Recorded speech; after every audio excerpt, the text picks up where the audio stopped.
Ladies and gentlemen, please welcome to the stage former U.S. Representative Bart Gordon. Well, good morning, everyone.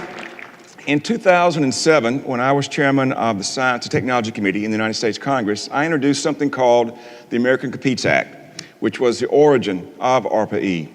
And so I am absolutely thrilled with the great progress that the ARPA-E team has made, as Cheryl Martin enumerated yesterday. But I'm even more optimistic about the future of ARPA-E. As Secretary Chu said when he was first installed, that ARPA-E can change the world. And that was the charge that he gave to the team. But I want to remind everyone that ARPA-E is not an entitlement. ARPA-E exists only at the will of Congress, and there are skeptics there.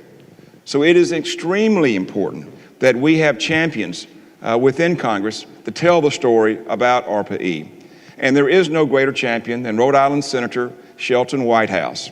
I literally don't think there is a day that goes by that in some forum, somewhere, he is not passionately telling the story about the need to clean up our environment. And so I am very pleased to introduce to you this morning ARPA-E's great champion, Senator Sheldon Whitehead of Rhode Island. Thank you, Bart. Certainly. Thank you, Bart. It's a little bit backwards for me as a mere ARPA-E champion to be being introduced by the ARPA-E founder. And I'm very honored that Congressman Gordon was willing to do that, and I appreciate so much his leadership in making all that is happening today possible, having had that foresight and that legislative persistence. I also want to acknowledge my friend, my former colleague, a man who led in the United States Senate with enormous bipartisanship and foresight, former Senator John Warner of Virginia, who is here. In Rhode Island, we have a long history with innovation. In 1793, Providence industrialist and abolitionist Moses Brown hired a fellow named Samuel Slater to build a mill suitable for manufacturing cotton thread on the banks of the Blackstone River. The Slater Mill in Pawtucket, Rhode Island, with the then innovative techniques and cutting-edge technology of water power, is recognized today as the birthplace of the American Industrial Revolution. Today, we're building a growing revolution in clean energy, both to fuel the energy needs of our new economy and to counteract the harmful effects of that other legacy of the Industrial Revolution, carbon pollution from fossil fuels. It is fitting then that on the floor below, I was able to visit researchers at Brown University, which was founded in Rhode Island by that same Moses Brown and other members of the Brown family, who are exploring new ways to capture energy from flowing water. The team of engineers and biologists is designing an oscillating underwater wing that can capture the force of the moving water in rivers and tidal basins in much the same way an airplane wing captures lift force from wind. And that movement can then be used to generate electricity. Hydrokinetic energy, it is called, clean and renewable and more predictable than wind or solar. This is just the kind of pioneering project ARPA-E was made for, promising technology that may be too early for private sector investment, but could lead to real breakthroughs in the generation, storage, and use of energy.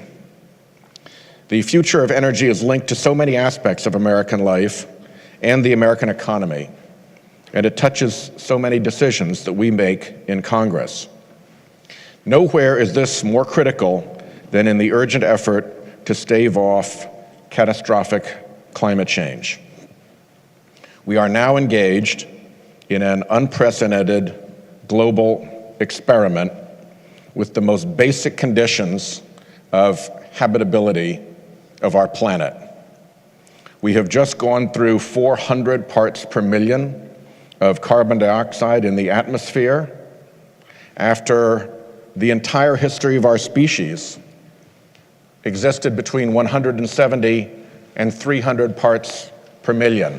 For at least 800,000 years, for perhaps millions of years, our planet's atmosphere has oscillated between those benchmarks, 170 to 300 parts per million, a total range of 130 points. Now we're outside of that range by 100 points, and we are accelerating outside of that range. The other important part of this planet that we love and that takes care of us so well is the oceans. And if you go beneath the seas, you see that they are acidifying at the fastest rate in recorded human history, and that if you want to go back into the geologic record to find an analogy to the rate of acidification we're seeing right now, and then you look around at what was happening in the ocean on the Earth in that period, you see that the changes that the Earth was undergoing were dramatic and created very significant issues for stable habitability of species at that time. So we have an urgent need to bring this global experiment that we are undertaking under control. It is an experiment as to which a great majority of the world's population is an unwilling participant, and to which a significant part of the world's population is a misinformed participant. But when the day comes that we really reap the harvest, then people will look back at us and say, "What did you do? You should have known this, you who were leaders." So I am very, very conscious of this. And there are two great connections that need to be made. The first is between the harm that carbon creates and the price of the stuff. There is an economic mismatch that could be cured by a proper carbon price that would then drive economic behavior in the direction of solutions rather than the direction of persisting with the problem. But the second is what's here today, and that is this gift for innovation that our human species has, this gift for innovation that has so long marked our American experiment. And this gift for innovation provides immense promise at both reducing the carbon load that we are emitting into our atmosphere and oceans, and at perhaps even dealing with the carbon concentrations that we face. So it is very exciting to be here with all of you. I am proud that there are Rhode Islanders here as well, but from across the country and from academia to the private sector, going through and seeing the different technologies that are emerging was a joy. So you had me at hello, and I look forward to continuing to work to make sure that ARPA-E can continue to grow and do its job of putting America at the forefront of innovation. Thank you all so much for what you are doing. Thank you so much, Thank Senator. you. We really appreciate it. Excused? Yes, thank you.